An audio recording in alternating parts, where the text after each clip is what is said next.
After 20 long years, the wait is finally over. Arsenal have booked their place in the UEFA Champions League Final for only the second time in their history.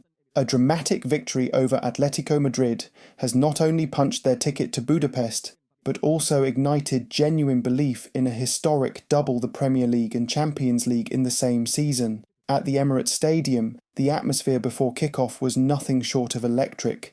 A giant banner stretched across the East Stand read, "Over land and sea, a powerful tribute to the club's enduring journey." As the anthem echoed around the ground, Mikel Arteta's side were lifted ahead of their biggest test, yet against Diego Simeone's battle-hardened Atlético.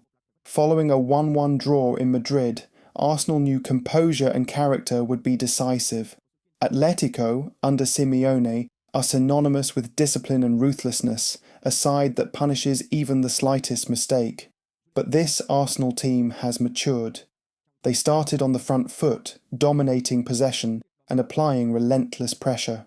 The first major flashpoint arrived in the 34th minute, when Leandro Trossard was brought down inside the box, only for referee Daniel Siebert to wave away strong penalty appeals. Justice, however, would arrive just before half-time. Trossard's powerful strike forced a save from Jan Oblak, but Bukayo Saka reacted quickest, tapping home from close range to send the Emirates into eruption. It was a goal born of persistence and Saka's exceptional instinct. The second half saw Atletico push forward in search of an equaliser. Early after the restart, Giuliano Simeone capitalised on a mistake from William Saliba to go one-on-one with David Raya. Gabriel Magalhaes made contact, but once again no penalty was given. Moments later, Antoine Griezmann was at the centre of controversy, following a collision in the box, but the referee ruled an earlier foul by Marcos Llorente, denying Atletico's appeals. On the touchline, Diego Simeone could only respond with a wry smile. Amid the tension, one of Arsenal's brightest sparks was Myles Lewis-Skelly. Arteta's decision to trust a teenager in central midfield on such a stage raised eyebrows, but it proved inspired. Composed beyond his years, Lewis-Skelly dictated play, broke lines with his passing, and combined effectively with Declan Rice.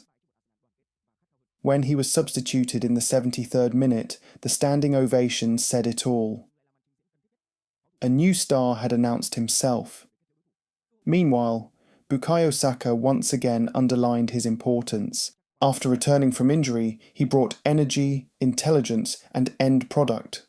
Whether drifting centrally or stretching play out wide, Saka was central to everything Arsenal created. With 14 goal contributions in 14 Champions League matches at the Emirates, he has become indispensable. Atletico, despite introducing attacking options including Griezmann, Ademola Lookman and Julian Alvarez, struggled to find rhythm. Their midfield lacked control, their transitions lacked sharpness, and their defensive error for the opening goal highlighted a team no longer as formidable as in their 2014 or 2016 peaks. Caught between attacking intent and defensive caution, Simeone's side ultimately fell short against a more cohesive and determined Arsenal. A 2-1 aggregate victory sends Arsenal through to the final at the Puskás Arena in Budapest. Their opponent will be either Paris Saint-Germain or Bayern Munich. On paper, Arsenal may lack the experience of Europe's elite, but this team is unbeaten in the competition this season, a statistic that commands respect. The end of May could define a generation. Arsenal stand on the brink of a historic double with a potential Premier League title, followed by a Champions League final just 6 days later. It is a feat never achieved by club legends such as Thierry Henry, Dennis Bergkamp or Patrick Vieira. This is no longer a team chasing history, they are shaping it. Budapest awaits.